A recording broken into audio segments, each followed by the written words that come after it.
caminorido merito tuo quando mi amalo feliz gozo triste o piango Alléluia. Amen. Que le Seigneur nous bénisse tous. Amen. Amen. Je bénis le Seigneur pour votre présence. Amen. Et je salue aussi ceux qui nous suivent par l'Internet. Nous continuons avec notre étude biblique sur l'Apocalypse. Et Dieu voulant, aujourd'hui, nous allons terminer le chapitre 16. Amen. Amen. Je demande votre attention et surtout, ne soyez pas dérangés. Vous qui nous suivez par l'Internet, ça fait un bout de temps que nous sommes en train d'étudier ce merveilleux livre d'Apocalypse. Nous avons commencé par le chapitre 1 et aujourd'hui, Dieu voulant, nous allons terminer le chapitre 16. Et notre prière, c'est que nous terminions ce livre. Nous allons prier avant la parole. Notre Dieu et notre Roi, nous te bénissons encore ce soir, Seigneur. Tu nous as accordé gratuitement ton souffle de vie. Seigneur, tu as permis que nous soyons en ce lieu, Seigneur, parce que tu voulais que nous puissions t'adorer. Pas seulement ça, Seigneur, tu voulais aussi qu'on écoute ta parole. C'est toi l'auteur de la parole. Révèle-nous ta parole, Seigneur. Merci pour ce moment, au nom de Jésus. Amen. Amen. Bien-aimés, la Bible dit d'Apocalypse 1, verset 3, heureux celui qui lit et ceux qui entendent les paroles de la prophétie et qui gardent les choses qui y sont écrites car le temps est proche. Amen. Amen. Le Seigneur est en train de nous dire, heureux celui qui lit, pas seulement celui qui lit, mais celui qui entend les paroles de la prophétie. Le verbe entendre dans ces versets, dans son contexte hébraïque, veut dire tout simplement celui qui comprend ces paroles de la prophétie. Autrement dit, la Bible veut dire que heureux celui qui lit, le prédicateur, parce que c'est lui, c'est une personne. Et aussi ceux qui entendent, ça c'est pluriel, l'Église, le parole de la prophétie. Donc quand nous comprenons ces livres, le Seigneur est en train de nous dire nous sommes heureux. Amen.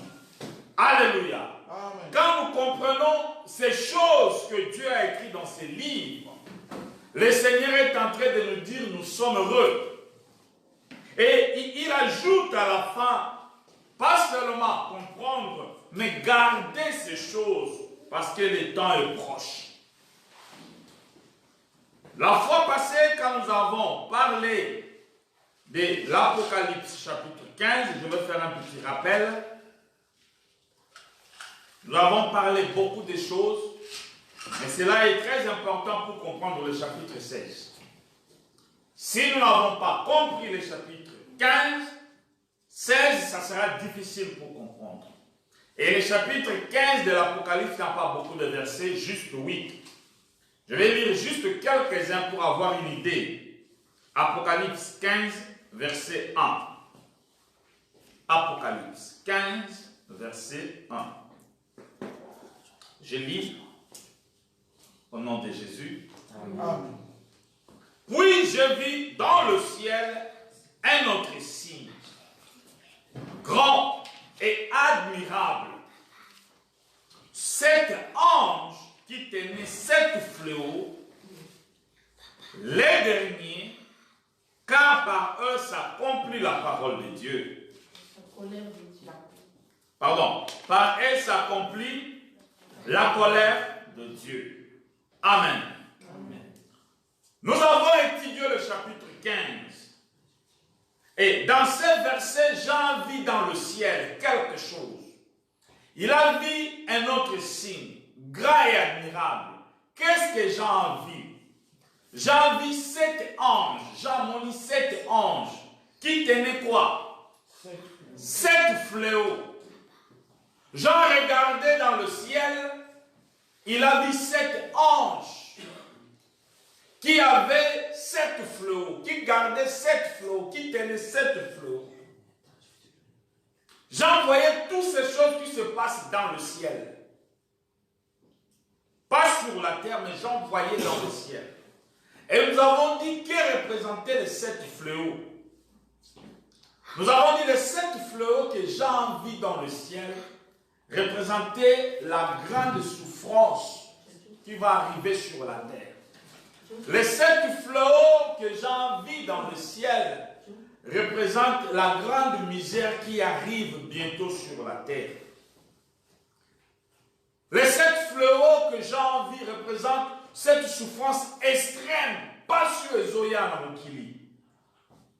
Les 7 fléaux représentent encore la famine, le pleu, la maladie, toutes ces choses horribles qui va bientôt arriver après l'enlèvement de l'Église pendant les 7 ans de la tribulation. Jean vit ça. Jean Monica a 7 fléaux, mais Jean vit aussi la fin de la tribulation. Voilà pourquoi dans Apocalypse 15, 1, la Bible dit: je vis dans le ciel ces gens, un autre signe grand et admirable, 7 anges qui tenaient 7 fléaux, virgule, le dernier, virgule, car par eux s'accomplit la colère de Dieu. Donc quand le 7e fléau est accompli, la colère de Dieu s'est apaisée. Ça veut dire que c'était la fin de la tribulation. Jean vu depuis la tribulation, paix à mon fin, c'est ce que nous avons vu dans Apocalypse 15. Amen. Amen.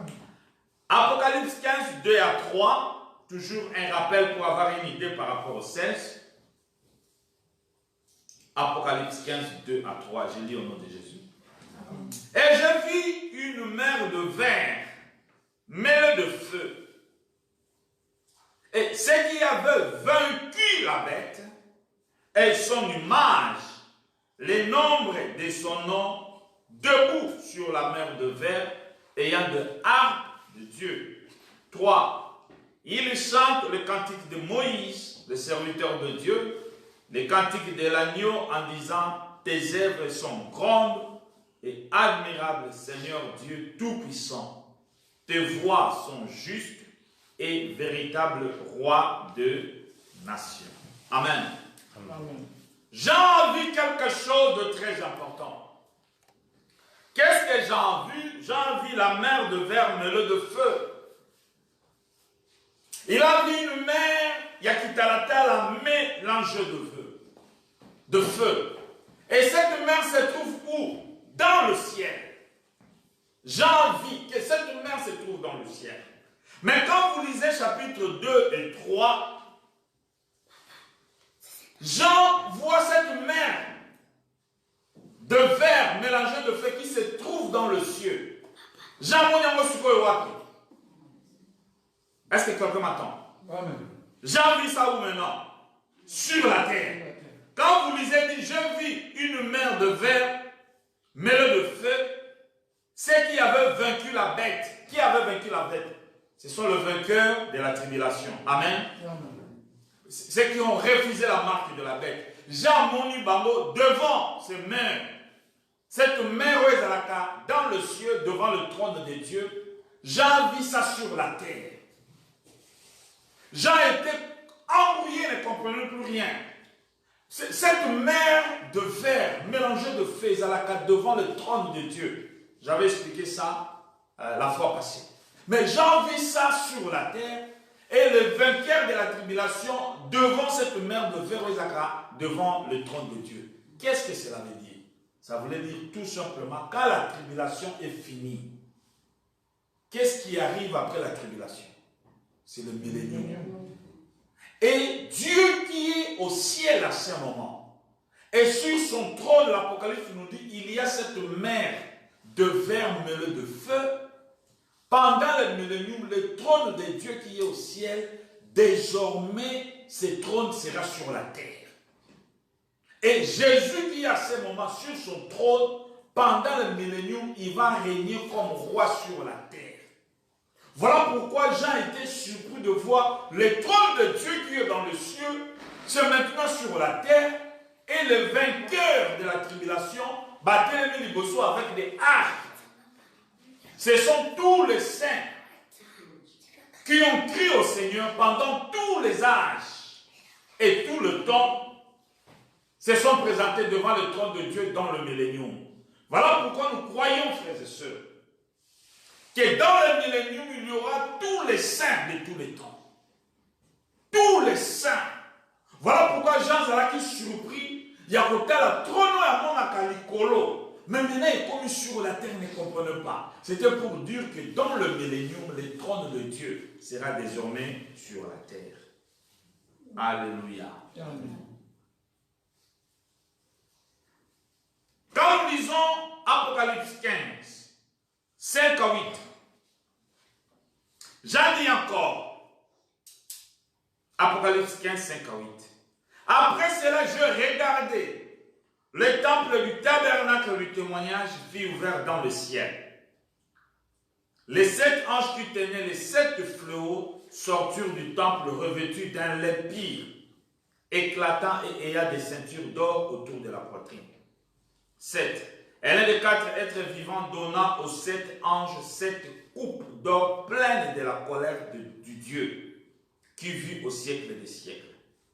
Les temples furent remplis de fumée à cause de la gloire de Dieu et de sa puissance. Personne ne pouvait entrer dans le temple jusqu'à ce que les 7 fléaux et les 7 anges fuient accomplis. La Bible nous parle de 7 fléaux. Ces 7 fléaux que Jean vit dans l'Apocalypse 15, nous ne savons pas ce qu'il y a dans ces 7 fléaux. La Bible appelle cela encore 7 coupes de la colère de Dieu. Cette fléau, c'est ce que nous allons voir dans l'Apocalypse 16. Dans l'Apocalypse 15, on nous parle seulement il y aura des misères, il y aura des souffrances, il y aura 7 coupes. Il y a colère et il y aura 7 fléaux. Mais ma détaillé, l'accomplissement de 7 fléaux, c'est maintenant dans l'Apocalypse 16. Et ce sont des choses qui auront lieu pendant la période de tribulation. Quelqu'un peut me dire Amen. Amen. C'est là où maintenant nous entrons dans l'Apocalypse 16. Je fais un rappel de l'Apocalypse 15 pour avoir une idée. Maintenant nous entrons dans l'Apocalypse 16, verset 1. Nous n'allons pas dire, soyez seulement attentifs. Apocalypse 16, verset 1. J'entendis une voix forte qui venait du temple et qui disait aux 7 anges, allez, versez sur la terre les 7 coupes de la colère de Dieu. Les temples dont on parle quand vous lisez Apocalypse 14 ou 15, c'est le temple de Dieu. Amen. Et c'est au ciel. J'entends une voix forte. Voix où il y a ma casse. Et cette voix est en train de dire, allez et versez sur la terre les 7 coupes de la colère de Dieu. Suivez-moi très bien. Cette voix-là, c'était la voix de qui? C'est la voix de Dieu. Cette voix est en train de dire quoi? Il est en train de donner un ordre. Allez! Ne restez plus dans le temple. Allez! Et versez sur la terre les 7 coupes de la colère de Dieu. Dieu est en train de dire aux 7 anges, vous versez les 7 flots sur la terre. Le Seigneur est en train d'obliger, de dicter aux 7 anges-là de commencer le travail. Je voulais soulever quelque chose. Pendant la période de la tribulation, les saints pendant la période de la tribulation, c'est le diable qui ne va les maltraiter, l'antichrist. Voilà pourquoi la majorité des saints qui vont rater l'enlèvement, dans la période de la tribulation, beaucoup vont mourir comme des martyrs. C'est l'antichrist. Mais quand nous lisons Apocalypse 16, c'est le plus l'antichrist maintenant qui commence à faire du mal.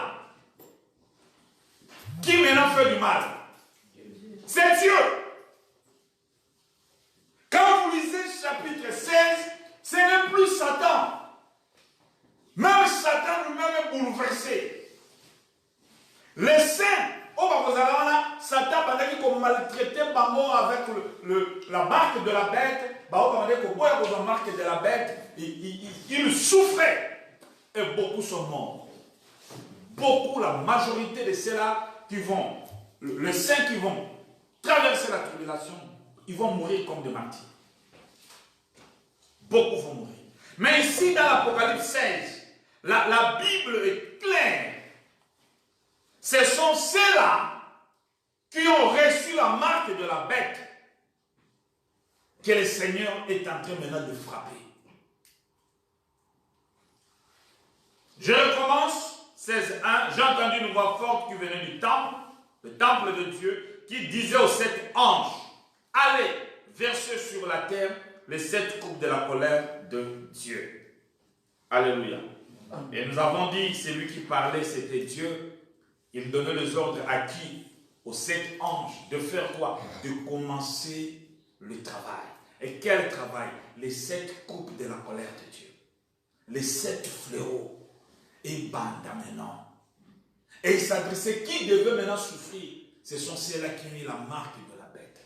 Au début de la tribulation, les gens qui ont la marque de la bête ils disent non, tout ça bien parce que nous sommes avec l'antichrist. Mais non, quand nous lisons la Bible, ils seront surpris. Ils seront surpris. Ce n'est plus Dieu qui frappe, ce n'est plus Satan qui frappe, mais c'est Dieu maintenant qui commence à frapper. Alléluia. Bien-aimés, frères et sœurs, quand nous comprenons ces choses, apparemment ça a l'air comme une histoire, vous qui nous suivez par l'internet, apparemment c'est comme quelque chose qu'on raconte pour faire plaisir à un groupe de gens. Mais la Bible dit, heureux celui qui lit la parole de cette prophétie. Heureux aussi ceux qui entendent, qui comprennent. Pourquoi? Parce que le temps est proche. Ces choses auront lieu et ça va s'accomplir un jour. Pourquoi? Parce que la Bible nous parle d'un Dieu qui ne ment pas. Un Dieu qui n'a pas le temps de plaisanter. Un Dieu qui n'a pas le temps de jouer au clown. Un Dieu sérieux et responsable. Quand il dit quelque chose, peu importe le temps, ça finira par s'accomplir. 1 Samuel 15, 29, on nous parle d'un Dieu sérieux qui ne sait pas mentir. 1 Samuel 15, verset 29, celui qui trouve peut me lire rapidement. 1 Samuel 15, verset 29. Nous lisons la parole de Dieu. Amen. Verset 29. Celui qui est la force d'Israël ne ment point et ne se répand point, car il n'est pas un homme pour se repentir. Alléluia. Dieu ne ment pas. Il a dit un jour, ça aura lieu. Et Jean vit les 7 flots à Moniamo. Et il a entendu une voix forte, la voix de Dieu qui dit, allez. Et Dieu oblige les anges de commencer ce travail. De lancer les 7 coupes de la colère de Dieu. Les 7 fléaux. Bien aimé, c'était pour dire qu'aujourd'hui, nous sommes réellement à la fin du temps de la grâce. Mais, le pardon de péché, c'est encore possible. Le sang de Jésus coule encore. Et nous pouvons éviter les 7 flots qui vont arriver. Nous pouvons. nous pouvons éviter les 7 coupes de la colère de Dieu qui va arriver bientôt. Parce que Dieu ne ment pas. Ce qu'il dit, Dieu finira toujours par l'accomplir. Ton avis, ça importe peu devant le Seigneur. Oh, l'intimité, oh, je ne crois pas, ça dit absolument rien.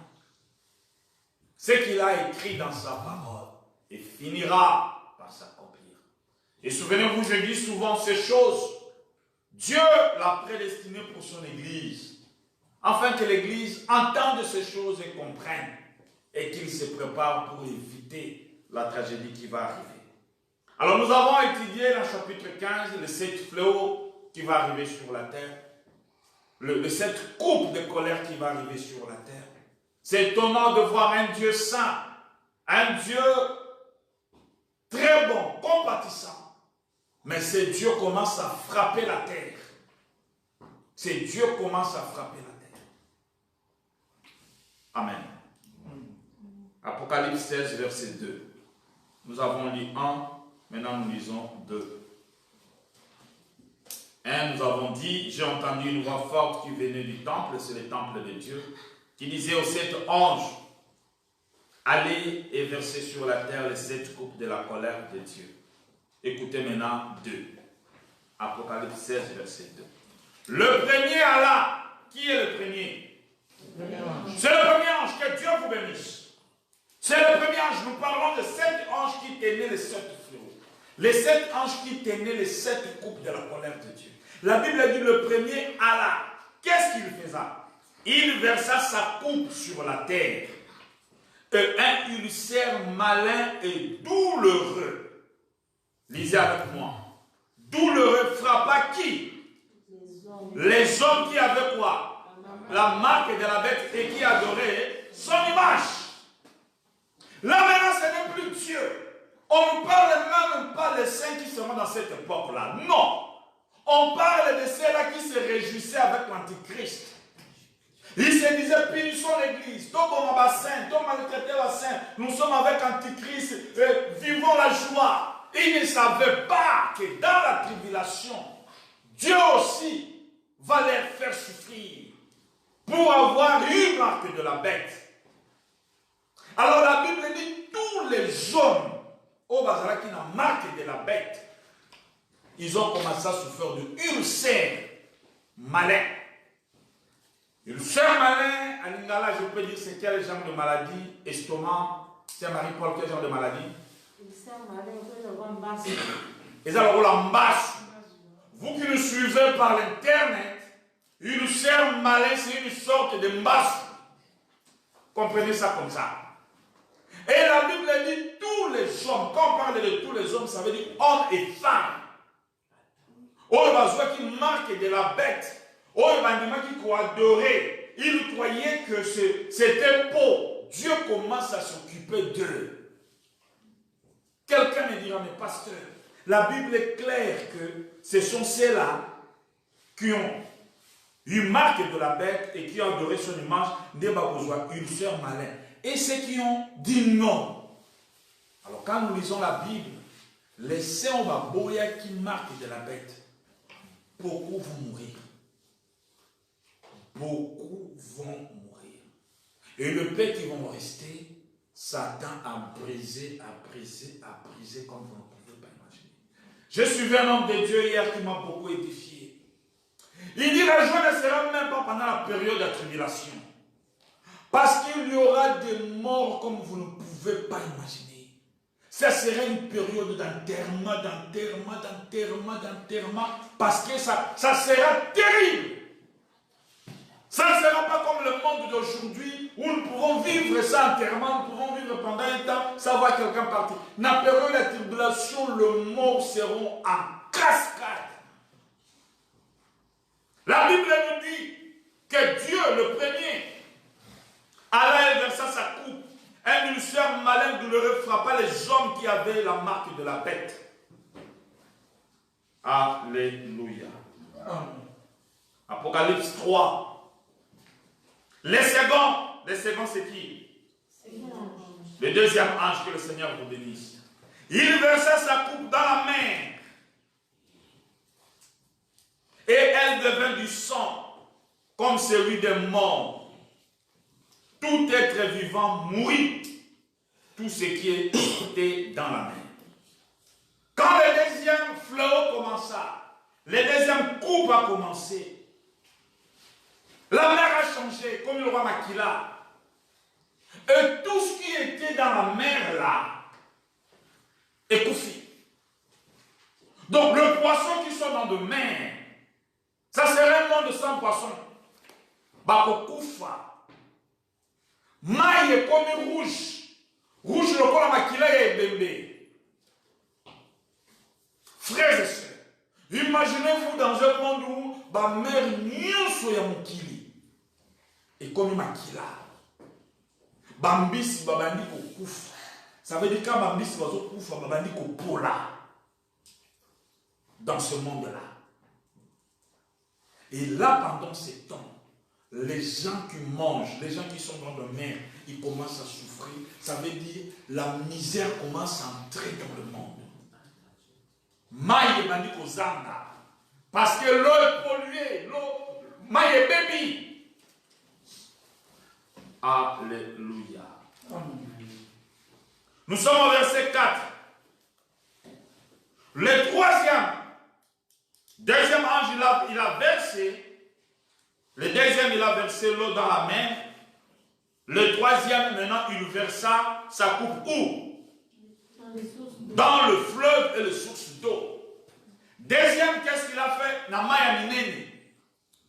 Abemisi ma inu so mineni. Mais oya miki etikalaki encore, ba fleuve, ba rivière etikalaki. Mais le troisième, lui, il descend maintenant côté dans de villes, dans de villages. Ma inu so baby.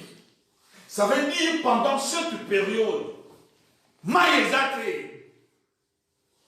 Maya komela isato omeli maywana obeni okufi parce que balio nyonso zo mela maywana zo kufa ba poisson nyonso ba mela ki mayi ba zo kufa. Donc les gens commencent à vivre pour ça mayi no moyo mela mayi isate.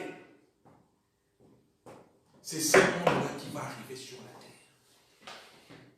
Ce monde-là qui va arriver sur la terre. Le poisson n'en parlera plus. L'eau est baby. Imaginez-vous, vous avez soif, mais vous ne pouvez pas boire de l'eau. Mais ça, ce n'est pas encore l'enfer. Nous sommes sur la terre pendant la tribulation. Voilà pourquoi on appelle ça la colère de Dieu. Aujourd'hui, frères et sœurs, quand nous voyons les gens jouer avec ces choses de Dieu, et comme le rôle à théâtre, comme un spectacle,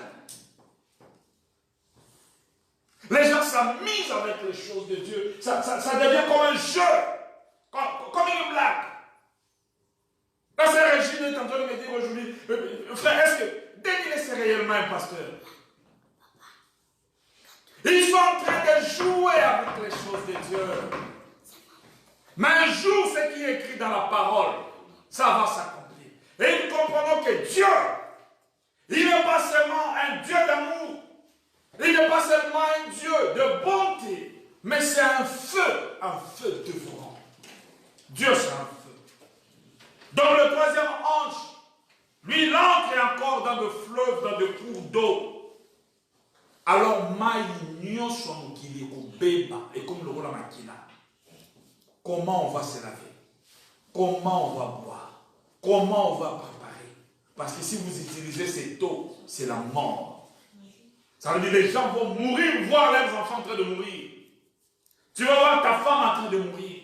Et ceux qui seront dans les hôpitaux, regardent la souffrance qui sera sur la terre. Et ce qui est en train de faire ces choses-là, ce n'est pas Satan. Nous allons voir ça à la fin. Qu'à la fin, Satan s'est rebellé aussi. Satan et ses anges, ses adeptes là, tous confondus. Tous confondus. Alléluia. Amen. Apocalypse 16. Nous sommes à quel verset maintenant? Le cinquième. Cinquième maintenant. J'ai entendu l'ange des eaux qui disait, l'ange des eaux, ça veut dire C'est cet ange-là que Dieu a envoyé pour la maille Béba, Mère Béba. Écoutez ce qu'il est en train de dire. Pendant que les oiseaux koufa, maille comme rouge, bambi c'est koufa, les oiseaux koufa ya kosakanate. Dans verset 5, cet ange-là est en train de dire. Qu'est-ce qu'il est en train de dire? Tu es juste. Toi qui es. Toi qui étais. Tu es saint. Parce que tu as exercé quoi? Ces jugements. Alors non, les gens sont en train de mourir. Mais là, je l'ai dit, Dieu, tu es juste. Pourquoi tu es juste? Mais quand tu annonçais que les gens repentez-vous, les gens ne voulaient pas. Quand ils disaient abandonner le péché, le mal arrive, les gens ne croyaient pas. Les gens disaient que Dieu n'existe pas, vivons dans le péché, faisons tout ce que nous voulons. Depuis que le monde d'ailleurs, quand on regarde très bien, ce sont les païens qui évoluent. Quand on regarde très bien, ce ne sont pas ceux qui craignent Dieu qui vivent mieux. Dans le monde d'aujourd'hui, si tu marches avec Dieu, tu as l'impression que tout le mal est sur toi. Quand tu es dans le faux, apparemment tu es béni. Un pasteur qui a une grande église, beaucoup d'argent, beaucoup de biens, on dit c'est lui le vrai pasteur. Parce qu'il a des millions, il voyage dans le monde. Mais un pasteur qui a 4, 5, 6 brebis, a dit non, c'est un faux, même s'il prêche la parole. Et la Bible dit, cet ange dit, tu es juste, toi qui es, qui étais, tu es saint, parce que tu as exercé le jugement. Le jugement de Dieu arrivera un jour sur cette terre. Dieu est réel, ne ment pas. Sa parole est véritable. Même si l'enlèvement tarde, ça aura lieu un jour, bien-aimés frères et sœurs. Amen. Si la Bible dit, cet ange-là qui dit, car ils ont versé le sang de qui? Des saints et de prophètes. Tu leur as donné du sang à boire. Ils en sont dignes. Ange dit, tu es juste pour ces jugements. Parce que ces gens-là qui meurent aujourd'hui, ils ont versé le sang de ces baboma, basantu, baboma, baprophètes. Ils ont fait du mal aux enfants de Dieu.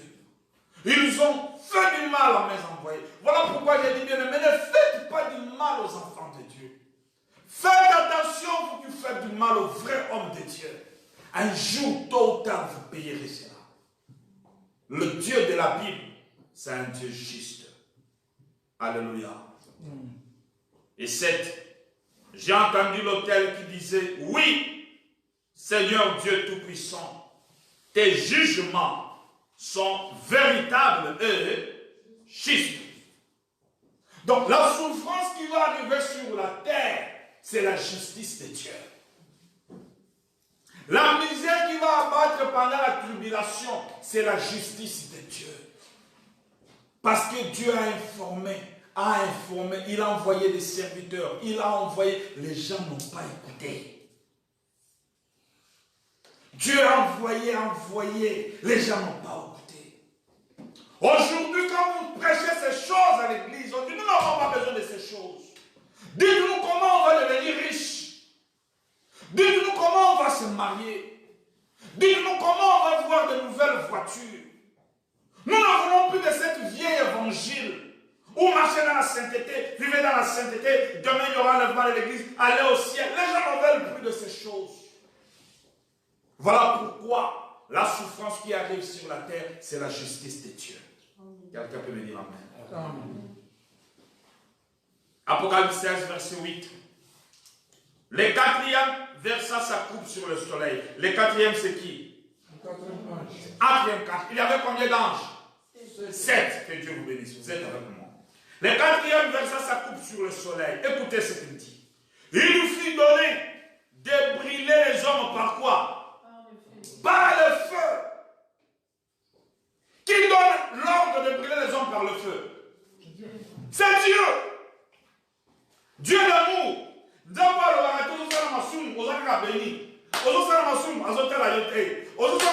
Tout marche bien. Mais c'est Dieu change. Voilà pourquoi dans l'Apocalypse, les 15 minutes de silence qu'il y a eu au ciel, les anges ont gardé silence. Personne ne pouvait parler. Les anges étaient surpris. Silence dans le ciel. Un Dieu d'amour s'est transformé en un Dieu de colère. Dieu d'amour a comme une Nzambe Akanda. Les anges ne pouvaient pas supporter ces choses. La Bible dit, le 4e verset, sa coupe sur le soleil, et lui fut donné de brûler les hommes par le feu. 9. Les hommes furent brûlés par une grande chaleur. Ils blasphémèrent le nom de Dieu qui a autorisé sur ce fléau. Ils ne se repentirent pas pour lui donner gloire. Était comme ça. Était et comme ça. Moi, vous ne pouvez pas battre comme Zika. Au lieu que les gens se répandent, ça veut dire que les gens mouraient, les enfants mouraient parce que le soleil brûlait comme vous ne pouvez pas. Mais la Bible dit que ces gens-là, qui ont eu la marque de la bête, ils devaient même se repentir, ils ne pouvaient pas. Pourquoi? Parce que la grâce n'était plus. Les sangs ne coulaient plus. La conversion devenait impossible à cette époque-là. Comment on a été impossible pour ceux-là qui ont une marque de la bête. Ils ne pouvaient plus. Et la Bible dit, ils ont commencé à maudire Dieu. Ils ont commencé à maudire Dieu. Ils savaient que Moutou Azo c'était Dieu. Alléluia. Les hommes furent brûlés par une grande chaleur, les hommes et les femmes. Ils blasphément le nom de Dieu qui a l'autorité sur ce fléau et ils ne se repentirent pas pour lui donner gloire. Amen. 10. Le 5e verset s'accoupe sur le trône de la bête. C'est le 5e ange. Et son royaume fut couvert de ténèbres. Les hommes se mordaient la langue de douleur. 11. Ils blasphémèrent le Dieu du ciel à cause de leur douleur, de leur ulcère, et ils ne se repentirent pas de leur haine. Le 5e, quand il a versé sa coupe, qu'est-ce qui est arrivé au monde? Mon lit, moko, vous ne pouvez pas imaginer. Et vous savez, sur la terre, les gens se mordaient les langues. Pas seulement Maïe Baby, Miss les athées, ils sont en train de souffrir, nourriture les athées, parce que Maïe Baby, amen. Pas seulement, comme il y a l'estomac, Mbassou, comme a dit notre sœur Marie.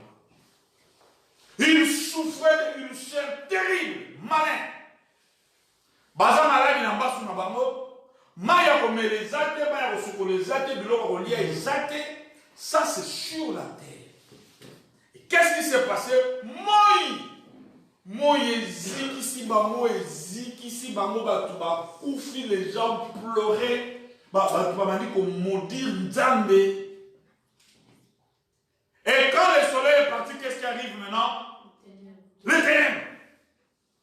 Ozana nzala, ozana maladie, ozana bapota, ozikisiki na moyu, ozomona subutute. Molini surtout. La Bible dit les gens se mordaient la langue. Frères et sœurs, ce sont des choses qui vont arriver. Quand nous lisons ces choses, on a l'impression que c'est une histoire. On a l'impression que Dieu est tellement vieux qu'il ne va plus réaliser ces choses. La Bible dit, ce qu'il a dit, il finit toujours par l'accomplir. Alléluia. Bien aimé, nous remarquons que le 5 premiers coupes de jugement de la colère de Dieu sur la terre sont des choses terribles qui vont se passer. Mais nous constatons que ce n'est plus Satan qui tourmente le monde. Ce n'est plus Satan qui est la cause de souffrance. Mais c'est qui maintenant? C'est Dieu. C'est Dieu. C'est Dieu. C'est ce que l'Église devait comprendre. comprendre. Voilà pourquoi Tozo Banga Nzambe. Voilà pourquoi Dieu a institué l'Église. Pour que son peuple ne tombe pas un jour dans ces choses. Quelqu'un me dira, ce sont des choses qui vont arriver très loin. Mais quand nous lisons dans la Bible, c'est notre époque qui peut vivre ces choses. Pourquoi? Parce que nous sommes à la période avant l'enlèvement de l'Église. Amen.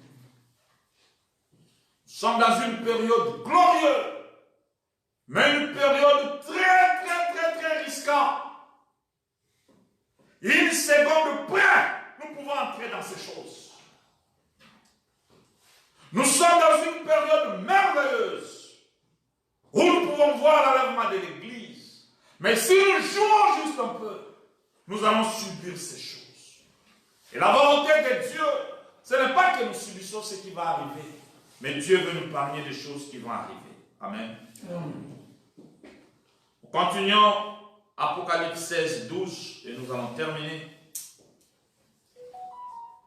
Le 6e verset s'accoupe sur le grand fleuve, l'Euphrate, et se ontarit afin que le chemin du roi venant de l'Orient fût préparé. 13. Je vis sortir de la bouche du dragon et de la bouche de la bête, de la bouche de faux prophètes, 3 esprits impurs semblables à des grenouilles. 14. Ce sont des esprits des démons qui font de promesses, qui vont vers le roi de la terre afin de rassembler pour le combat du grand jour du Dieu Tout-Puissant. 15. Voici, je viens comme un voleur, heureux celui qui veille et qui garde ses vêtements afin qu'il ne marche pas nu et qu'on ne voit pas sa hôte. 16. Il est rassembleur dans le lieu appelé en hébreu Armageddon. Armageddon, c'est ce combat qui aura lieu quand, après le 7 fléaux et vêtis, le diable ne va pas se laisser faire. Il va rassembler ses enfants pour combattre le Seigneur. Amen. Ça sera un combat à la fin de la tribulation avant d'entrer dans le millénium. Aujourd'hui, nous n'allons pas de parler de Marguedon, c'est encore un autre thème très important que nous verrons plus tard. 17. Le 7e verset s'accoupe dans l'air. Il sortit du temple, du trône, une voix forte qui disait, ça n'est fait. Qu'est-ce qui est arrivé? Il y a eu des éclairs de voix, des tonnerres, un tremblement de terre, tel qu'il n'y avait jamais eu depuis que l'homme est sur la terre. Un aussi grand tremblement. Ces choses auront lieu. Depuis que l'homme existe, ça aura lieu. Et qui a fait ça, c'est le 7e ange. Amen. 19. La grande ville fut divisée en 3 parties. Le vies des nations tombèrent et Dieu se souvient de Babylone, la grande, pour lui donner la coupe de vin et son ardente colère. 20. Tous les îles s'enfuient et les montagnes ne furent pas retrouvées. 21. Une grosse grêle, dont le grêlon passait un talent, tomba du ciel sur les hommes. Les hommes blasphèrent Dieu à cause du fléau et de la grêle, parce que ces fléaux étaient très grands. Alléluia. Amen. Voilà ce qui va arriver. Voilà des choses qui arriveront. Pendant la période de la tribulation, ceux qui vont subir ces choses, ce sont ceux-là qui vont rater l'enlèvement et accepter marque de la bête. Ceux-là qui vont rater l'enlèvement et refuser marque de la bête, beaucoup vont mourir comme des martyrs. Mais bien aimé, aujourd'hui, ces choses ne peuvent pas encore arriver. Nous pouvons éviter ce fléau. Nous pouvons éviter cette misère qui arrive. Le sang coule encore. Nous sommes encore sous la grâce. Si vous croyez réellement en Jésus-Christ comme Seigneur et Sauveur, vous décidez de suivre Jésus, vous pouvez éviter ces choses et regagner le royaume du Seigneur. Amen. Nous avons les yeux fermés maintenant. Vous qui nous suivez par l'Internet, nous pouvons éviter les 7 fléaux qui va arriver pendant la période de la tribulation, pendant le 7 ans de la tribulation. Nous pouvons éviter les 7 coupes de la colère de Dieu. Simplement si nous donnons réellement nos vies à Jésus. J'avais dit le dimanche passé, être chrétien, ce n'est pas venir à l'église. Être chrétien, ce n'est pas prêcher la parole. Être chrétien, ce n'est pas avoir une Bible. Être chrétien, c'est accepter Jésus, le tabernacle dans votre vie. C'est accepter Jésus de vivre dans votre vie. Nous avons les yeux fermés, prions le Seigneur.